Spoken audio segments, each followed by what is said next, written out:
ओम साईं राम। गेहूं पीसने की कथा। सन 1910 में मैं एक दिन प्रातःकाल श्री साईं बाबा के दर्शनार्थ मस्जिद में गया। वहाँ एक विचित्र दृश्य देखकर मेरे आश्चर्य का ठिकाना न रहा कि साईं बाबा मुंह हाथ धोने के पश्चात चक्की पीसने की तैयारी करने लगे। उन्होंने फर्श पर एक टाट का टुकड़ा बिछाकर उस पर हाथ से पीसने वाली चक्की में गेहूं डालकर उन्हें पीसना आरंभ कर दिया। मैं सोचने लगा कि बाबा को चक्की पीसने से क्या लाभ है। उनके पास तो कोई है भी नहीं और अपना निर्वाह भी भिक्षावृत्ति द्वारा ही करते हैं।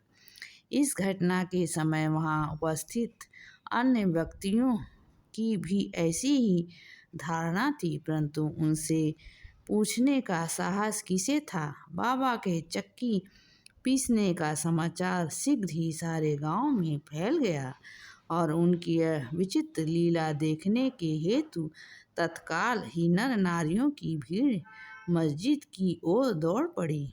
उनमें से 4 निडर स्त्रियां भीड़ को चीरती हुई ऊपर आईं और बाबा को बलपूर्वक वहां से हटाकर हाथ से चक्की का खूंटा छीनकर तथा उनकी लीलाओं का गायन करते हुए उन्होंने गेहूं पीसना प्रारंभ कर दिया। पहले तो बाबा क्रोधित हुए, परंतु फिर उनका भक्ति भाव देखकर वे शांत होकर मुस्कुराने लगे।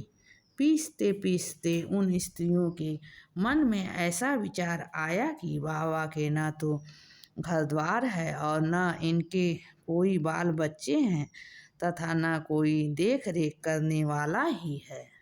वे स्वयं ही भिक्षावृत्ति द्वारा ही निर्वाह करते हैं, अतः उन्हें भोजन आदि के लिए आटे की आवश्यकता ही क्या है। बाबा तो परम दयालु हैं, हो सकता है कि यह आटा वे हम सब लोगों में वितरण ही कर दें। इन्हीं विचार से मग्न रहकर गीत गाते ही उन्होंने सारा पीस डाला। तब उन्होंने चक्की को हटाकर आटे को 4 समान भागों में विभक्त कर लिया और अपना अपना भाग लेकर वह वहाँ से जाने को उद्यत हुई। अभी तक शांत मुद्रा में निमग्न बाबा तत्क्षण ही क्रोधित हो उठे और उन्हें उपशब्द कहने लगे, स्त्रियां, क्या तुम पागल हो गई हो? तुम किसके बाप का माल हड़प कर ले जा रही हो?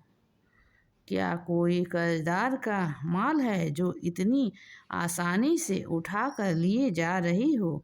अच्छा, अब एक कार्य करो कि इस आटे को ले जाकर गांव की मेड़ सीमा पर बिखेर आओ।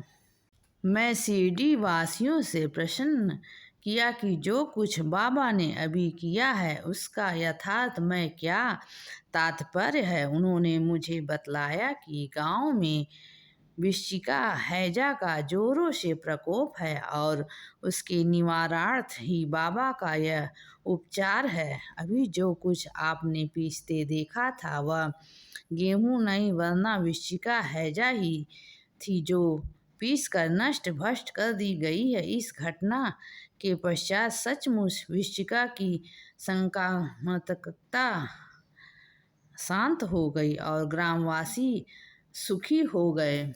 यह जानकर मेरी प्रसन्नता का पारावार न रहा। मेरा कौतूहल जागृत हो गया। मैं स्वयं से प्रश्न करने लगा कि आटे और वृश्चिका हैजा रोग का भौतिक तथा पारस्परिक क्या संबंध है, इसका शास्त्र कैसे ज्ञात हो।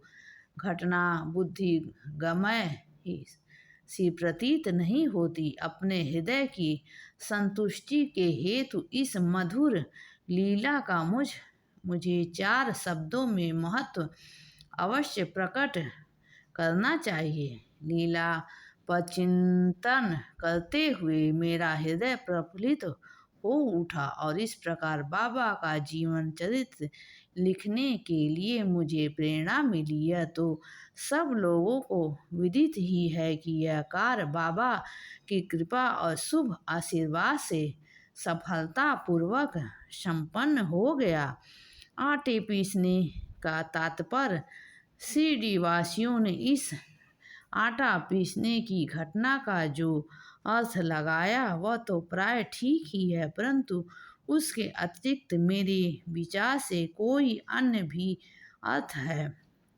बाबा शिरडी में 60 वर्षों तक रहे और इस दीर्घ काल में उन्होंने आटा पीसने का कार्य प्रातः प्रतिदिन ही किया। पीसने का अभिप्राय गेहूं से नहीं वरना अपने भक्तों के पापों, दुर्भाग्यों और मानसिक तथा शारीरिक तपों से था। उनकी चक्की के 2 पार्टों में ऊपर का पाठ भक्ति तथा नीचे का कर्म था। चक्की का मुठिया जिससे कि वे पीसते थे वह था ज्ञान। बाबा दृढ़ विश्वास था कि जब तक मनुष्य के हृदय में प्रवृत्तियां, आसक्ति, घृणा तथा अहंकार नष्ट नहीं हो जाते, जिनका नष्ट होना अत्यंत दुष्कर है, तब तक ज्ञान तथा आत्मानुभूति संभव नहीं है।